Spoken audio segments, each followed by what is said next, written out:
আসসালামু আলাইকুম রহমতুল্লাহি আবরাকাতু। মেরাজ শব্দটির সাথে আমরা মোটামুটি সকলেই পরিচিত। নবীজি সাল্লাল্লাহু আলাইহি ওয়াসাল্লাম আল্লাহর নির্দেশে মেরাজে গিয়েছেন। আল্লাহ তাআলা মেরাজে নবীজিকে কি কি দেখিয়েছেন বা কি কি অলৌকিক ঘটনা ঘটেছিল এর সব কিছু জানিয়ে দেব এই ভিডিওতে ইনশাআল্লাহ। চলুন তাহলে মূল কথা আরম্ভ করা যাক।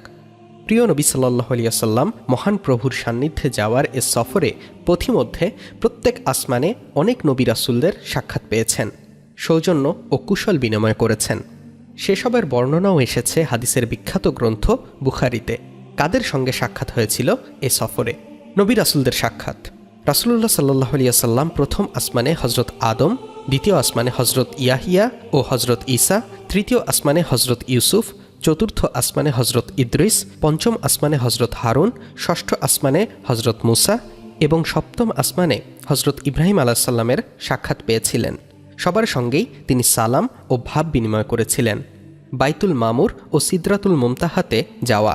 এরপর তিনি বাইতুল মামুরে গেলেন, যেখানে প্রতিদিন সকাল সন্ধ্যায় ৭০,০০০ ফেরেশতা আসেন ও প্রস্থান করেন। তারা দ্বিতীয়বার আর আসার সুযোগ পান না। এরপর তিনি সিদরাতুল মুনতাহার কাছে গেলেন। সেখানে ৪টি নদী দেখলেন, ২টি প্রকাশ্য ও ২টি অপ্রকাশ্য। অপ্রকাশ্য ২টি নদী জান্নাতের, আর প্রকাশ্য ২টি নদী হল নীল ও ফোরাত। তারপর বাইতুল মামুরে পৌঁছলে তাকে ১ পেয়ালা শরাব, ১ পেয়ালা দুধ ও ১ পেয়ালা মধু পেশ করা হয়। তিনি সেখানে দুধ পান করলেন। বুখারী। বিভিন্ন পাপের শাস্তি দেখেছেন। রাসূলুল্লাহ সাল্লাল্লাহু আলাইহি ওয়াসাল্লাম আরশে আজিমের এ সফরে তিনি পাপ বা অন্যায়ের শাস্তি দেখেছেন। হাদিসের বিখ্যাত গ্রন্থ বুখারী ও মুসলিমের বর্ণনায় উঠে আসা শাস্তির বিবরণ তুলে ধরা হলো। বেনামাজির শাস্তি। নবীজি দেখেছেন বড় পাথর দিয়ে বেনামাজিদের মাথায় আঘাত করা হচ্ছে। আঘাতে মাথা ছিন্ন বিচ্ছিন্ন হয়ে যাচ্ছে, পুনরায় ভালো হয়ে যাচ্ছে, আবার আঘাত করা হচ্ছে। জাকাত না দেওয়ার শাস্তি। দুনিয়াতে যারা জাকাত দেয়নি তাদের সামনে ও পেছনে পাওনাদারেরা থাকবে। তারা পশুর মতো চড়বে আর নোংরা আবর্জনা, ময়লা ও পুঁজ এবং কাঁটাযুক্ত আঠালো বিষাক্ত ফল খাবে। জাহান্নামের উত্তপ্ত পাথর ভক্ষণ করবে। চগলখোরদের শাস্তি। যারা দুনিয়াতে চগলখড়ি করেছেন তাদের পার্শ্বদেশ হতে গোশত কেটে তাদের খাওয়ানো হচ্ছে, আর বলা হচ্ছে যেভাবে তোমার ভাইয়ের গোশত খেতে সেভাবেই এটা ভক্ষণ করো। গীবতকারীদের শাস্তি। গীবতকারীদের অগ্নিময় লোহার নখর দিয়ে তারা তাদের চেহারা ও বক্ষ বিদীর্ণ করছে।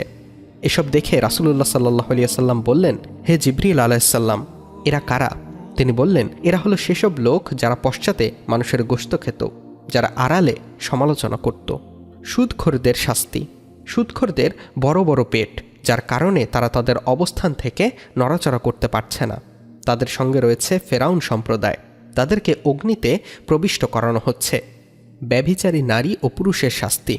জেনাকার বৎকার নারী যারা ব্যভিচার করেছে এবং ভ্রূণ ও সন্তান হত্যা করেছে তাদের পায়ে আংটা লাগিয়ে ঝুলিয়ে রাখা হয়েছে। তারা আর্তচিৎকার করছে।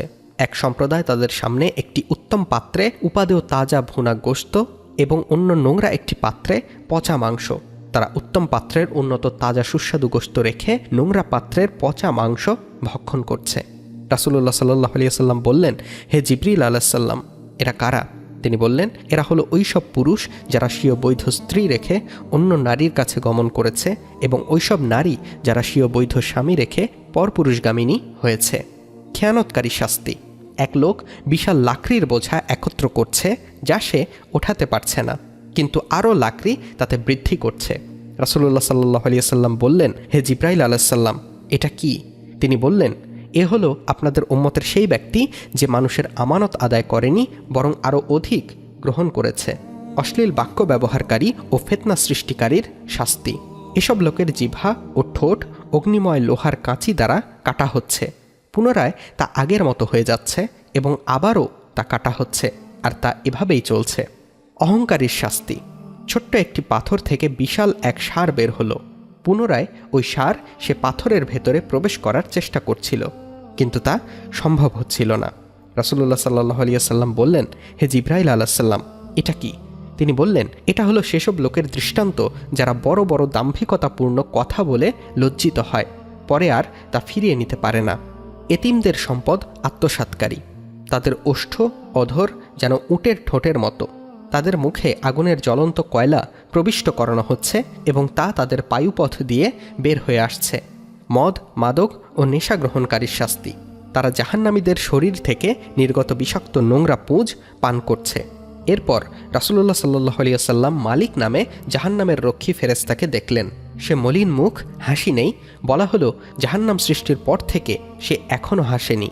বুখারী ও মুসলিম। মেরাজের ঐতিহাসিক দিক নির্দেশনা। মেরাজের ঐতিহাসিক রাতে মহান প্রভু তার প্রিয় বন্ধু মুহাম্মদ সাল্লাল্লাহু আলাইহি ওয়াসাল্লামকে অনেক কল্যাণকর উপদেশ দিয়েছেন। তা হলো শিরক না করা। কুরআনুল কারীমে ঘোষণা করেছেন, আল্লাহর সঙ্গে অন্য কোনো উপাস্য স্থির করো না, তাহলে তুমি নিন্দিত ও অসহায় হয়ে পড়বে। সূরা বনী ইসরাইল আয়াত 22। মা বাবার অবাধ্য হইও না। আমাদের পালনকর্তা আদেশ করেছেন যে তাকে ছাড়া অন্য কারো ইবাদত করো না এবং পিতামাতার সাথে সদ্ব্যবহার করো।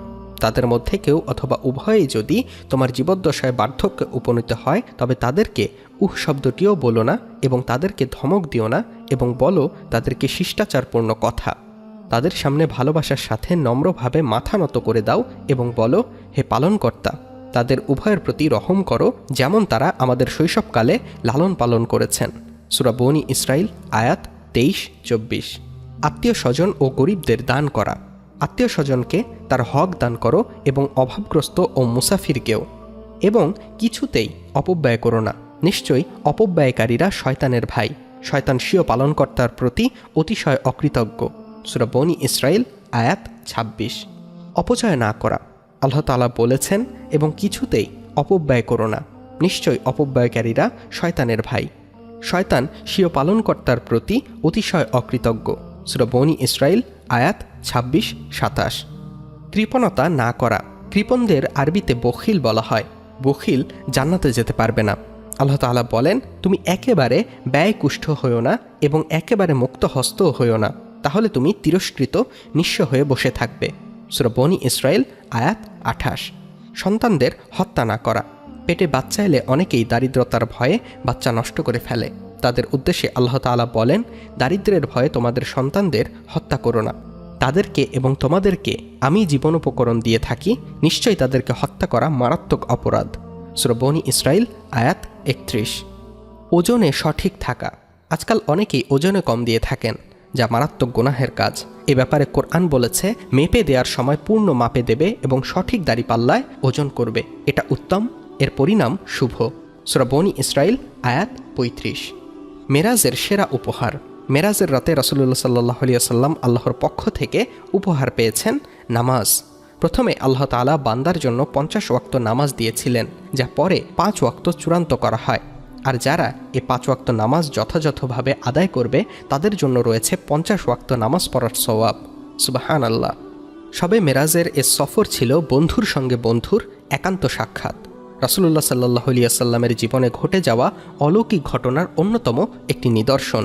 মুমিন মুসলমানের কর্তব্য রাসূলুল্লাহ সাল্লাল্লাহু আলাইহি ওয়াসাল্লামের এ সফরে পাওয়া নিয়ামতগুলো আঁকড়ে ধরা, শাস্তির বিবরণ থেকে শিক্ষা নিয়ে তা থেকে বিরত থাকা, হুকুম আহকামগুলো যথাযথভাবে মেনে চলা। তবেই উম্মতের জন্য সার্থক হবে প্রিয় নবী সাল্লাল্লাহু আলাইহি ওয়াসাল্লামের আরশে আজিমের প্রেমময় এই সফর। আল্লাহ তাআলা মুসলিম উম্মাহকে সবে মেরাজের শিক্ষা নিজেদের জীবনে আমল করার তৌফিক দান করুন, আমিন। প্রিয় আলোর পথের যাত্রীর দিনী ভাই ও বোনেরা, মেরাজ করতে নবীজির সময় লেগেছিল কত বছর? জানিয়ে দিন আমাদের কমেন্ট বক্সে। ভিডিওটি ভালো লাগলে একটি লাইক দিন ও যত পারেন শেয়ার করুন। আমাদের চ্যানেলটি যদি এখনও সাবস্ক্রাইব করে না থাকেন, তবে সাবস্ক্রাইব করে পাশে থাকা বেল বাটনটি চেপে রাখুন। আল্লাহ হাফেজ।